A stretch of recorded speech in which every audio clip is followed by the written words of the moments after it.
disinformation machine of the new patriotic party has been ratcheted up, and they've taken it a notch higher. This time,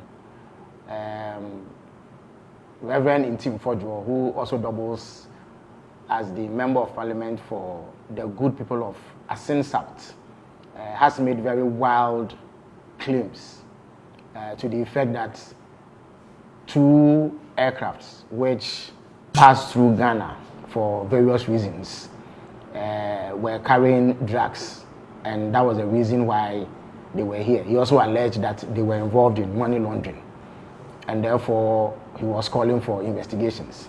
As you may be aware, President Mahama gave him the opportunity to present any evidence or any basis he has for making that claim to the security services, so that together we could look into the matter to ascertain whether there was any truth in it.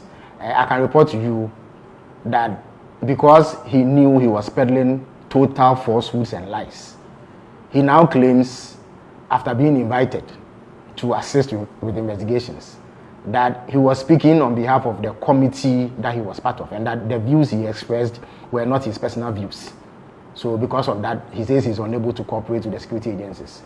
I say that he was peddling falsehood because the facts as they exist vary completely from the claims that he made.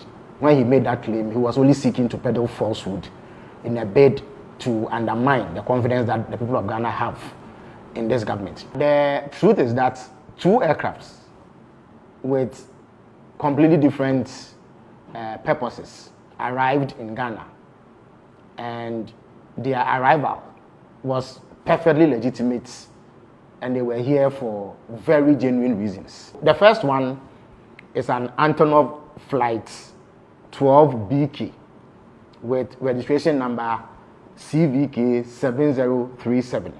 Now this flight essentially is a cargo plane which arrived on the 12th of March 2025.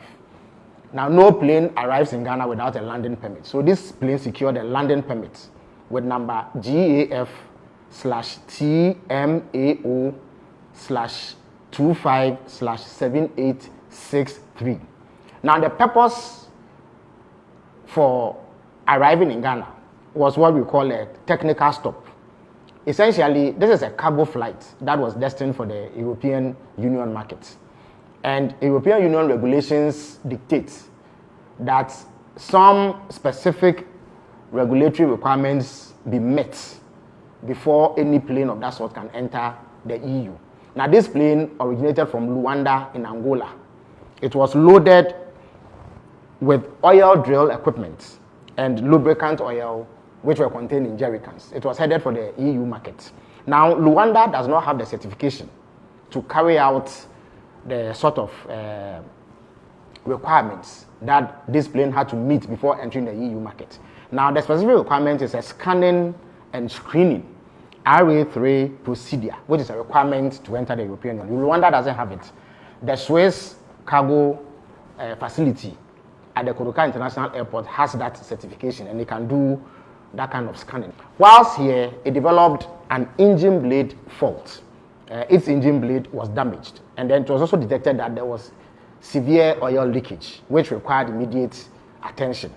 For that reason, a replacement aircraft, URCEZ, with registration number CVK 7007, was brought in to evacuate the cargo. The aircraft that was damaged remained here for 13 days. That is between 12 March and 25th March 2025. After it had been inspected by aviation security, officials of the Narcotic Control Commission, officials of National Security and National Intelligence Bureau, no contraband or unlawful commodities were found on the aircraft. Now, the second aircraft in question is a Hawker 800 XP with registration number N823AM. Now, this aircraft is operated by an organization called AirMed International, which is based in Birmingham, Alabama, in the United States of America. It operates as an air ambulance. Now, Air Medical International flights in Ghana are handled by Tropicana Airlines. Now, this plane landed in Ghana on 20th March from Gran Canaria, Las Palmas, Spain, having gone through Luanda in Angola. Now, it was also here for a technical stop, which is refueling and crew rest, which is perfectly legitimate activity. It was cleared to land in Ghana with clearance number GAF TWXR252604 OFAA 0297/25. Now, whilst it was landing in Ghana, it developed a tire burst and some difficulty with its landing gear, and therefore needed to remain here to be serviced. So another aircraft with registration number N864 arrived on 22nd March with tires and flight engineers from Luanda to replace the damaged tires of the aircraft. Now, once this was fixed, it departed the Kotoka International Airport on 25th March. The aircraft was once again inspected by officials of aviation security, officials of national security, officials of the National Intelligence Bureau, and NACOC, who made sure that it did not contain any unlawful substances, as alleged by Reverend Intim Fojo. So, in a nutshell, the claims of Intim Fojo are false. He cannot prove it. That is why he is running away from the investigative bodies. He is unable to provide any shred of evidence to back his claim. I urge you to be wary of a desperate MPP that believes that the best way to claw his way out of the humiliating defeat they suffered in December 2024 is to peddle these falsehoods under the guise of performing legislative oversight. Whilst we welcome legislative oversight and scrutiny and criticism of any sort aimed at ensuring that we improve upon governance, it is important to condemn this level of political obscurantism, which is deliberately targeted at misinforming people and misleading the public and bringing government's name into disrepute for no reason. Reverend Intim Fojo has failed to honor the invitations extended to him by national security because he does not have a shred of evidence, and he will never be able to provide any evidence to back his claim because none of the things that he said. All the three agencies who now have been made parts of the Office of Government Machinery, or who are now under the Office of the President, their goods and services budgets and their capital expenditure budget is what you see there. As for myself, my deputy, Amma Pratt, and the people who help us, who make up the managers of the communication wing of the presidency and the entire government of Ghana, nobody has given us any goods and services. Nobody has given us any capital expenditure.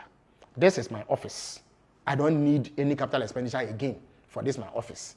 The office just before this one is where two administrative staff of mine operate. And together with them and the other people I've mentioned, we manage government communication offices. So we've not been given any goods and services. We've not been given any capital expenditure. The goods and services and capital expenditure, making up 78 million, belongs to ISD. That has 1,309 employees. Ghana Broadcasting Corporation with 1,115 civil servants. And the Ghana News Agency with 133 civil servants. We do know that the NPP used to operate slush funds. So if in their time, they use such monies on propaganda to pay people to abuse political opponents and spread falsehood about them, that is their own business. But we have no such operation going on. And therefore, I thought it was necessary to engage you, the good people of Ghana, to understand the issues so that you are able to know that Gideon Boakon is peddling falsehood in a desperate effort to provide excuses for the wanton waste that they superintended in this country. And that is why you, the people of Ghana, voted them out and gave the mandate to President Mahama. He is committed to using your resources judiciously so that you will find that it is possible to achieve a lot with fewer people. And since he became president, he has demonstrated that. So we'll continue to keep you informed and dispel every false notion that is created about this government.